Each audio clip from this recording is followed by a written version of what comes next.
commencer, on dirait quelque chose comme bonjour. Bonjour. On est ici aujourd'hui pour parler diabète. Voilà.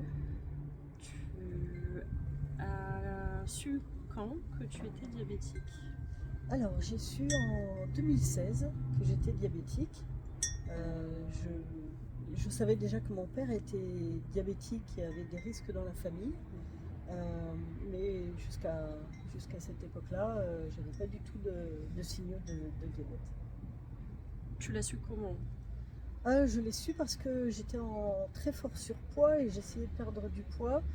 Et comme malgré une alimentation très équilibrée, je ne perdais pas du tout, mon docteur a pensé à une insulinorésistance et suite à une prise de sang, donc ça a confirmé cette hypothèse. Et comment tu l'as pris ton diagnostic? Comment je l'ai pris? Ouais. Très difficilement parce que c'est l'annonce d'une maladie chronique, à vie, voilà, c'est ça, et c'est quelque chose de très, très dur. Je l'ai très mal vécu. Est-ce que tu imaginais pouvoir t'en sortir? Au départ, non, pas du tout. Ouais.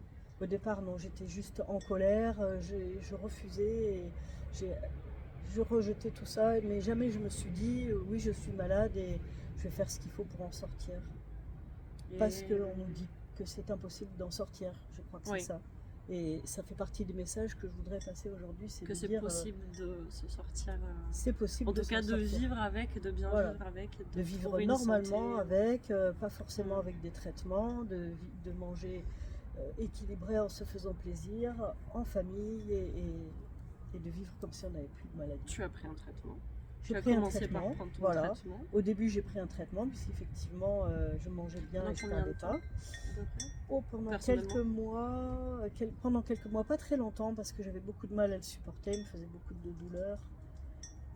Et ça m'a motivée aussi à arrêter. Moi, j'allais dire, deux choses, c'est qu'est-ce qui a fait que tu as trouvé une voie pour t'en sortir, ou je sais pas si tu savais vraiment à ce moment-là que tu pourrais alors si, il y a quand même un événement, c'est que j'ai une voisine dont le frère est ami, qui habite à côté, son frère est diabétique, et quand je lui ai parlé de ma maladie, elle m'a dit, mais tu sais, mon frère, il marche tous les jours 2 heures, et il n'a plus de diabète, pas de traitement, et ça m'a donné beaucoup d'espoir. Voilà, c'était un élément déclencheur.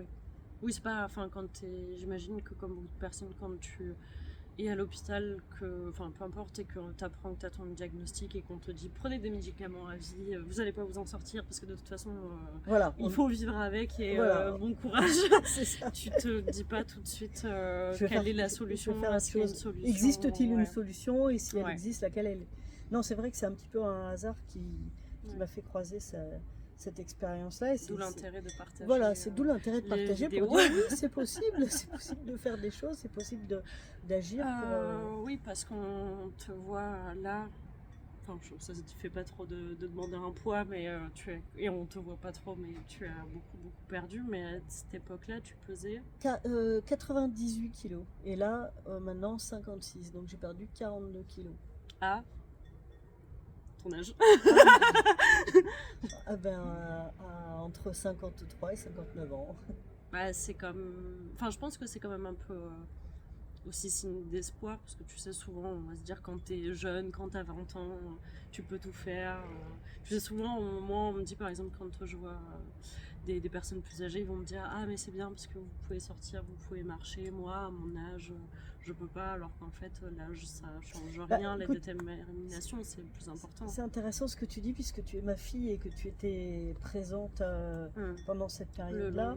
Est-ce que toi, je te renvoie ta question, est-ce que toi tu t'es dit, quand tu as su que j'étais diabétique, est-ce que tu t'es dit, ma mère qui est un peu forte, qui est malade, elle va renverser les choses, changer, guérir? C'est une bonne question. Alors, je ne l'ai pas notifié, donc je ne m'en rappelle pas. Parce que moi, le rapport au diabète que j'avais, c'était grand-père. Donc je savais que le diabète existait, je savais pas trop à quoi ça correspondait, parce que je pense juste, comme aujourd'hui je suis pas touchée personnellement par le diabète, mais par l'extérieur, par toi ou par à l'époque. Ouais, En fait, ce avant qu'on dit toi, dans la famille. Puisque ouais, c'est ça. chez nous, il y a beaucoup de Je savais que diabétiques. grand-père, du coup, il faisait attention au sucre. Je savais qu'il se piquait, qu'il prenait des médicaments, mais j'en savais pas plus que ça.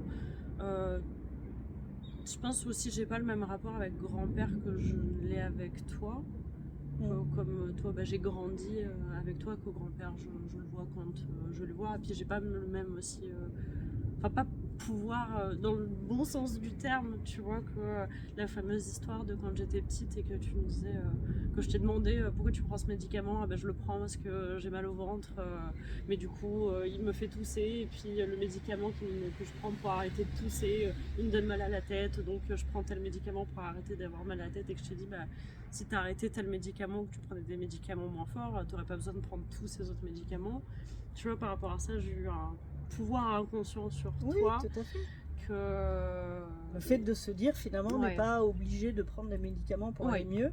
On peut aussi faire plus confiance à son corps et aller vers des médications, bien sûr, si elles sont nécessaires, mais plus douces.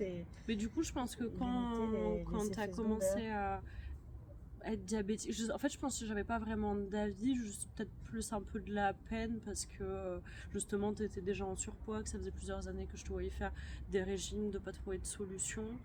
Du coup, quand tu t'es retrouvée avec ça, j'avais pas trop mon mot à dire, mais plus essayer d'apporter un maximum de soutien émotionnel. Et c'est important, le soutien des proches, c'est important. Ouais.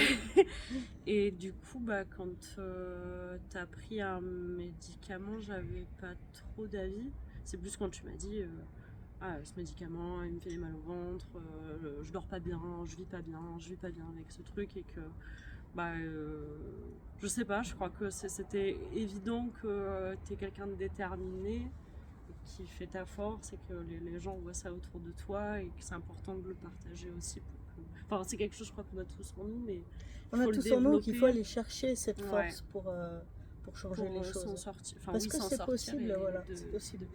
Et il faut avoir de l'espoir et aller chercher au fond de nous cette force pour faire au mieux de nous. Mais je crois que c'est beaucoup dans le partage. C'est pas quelque chose qu'on peut faire seul, et d'où l'intérêt d'en parler.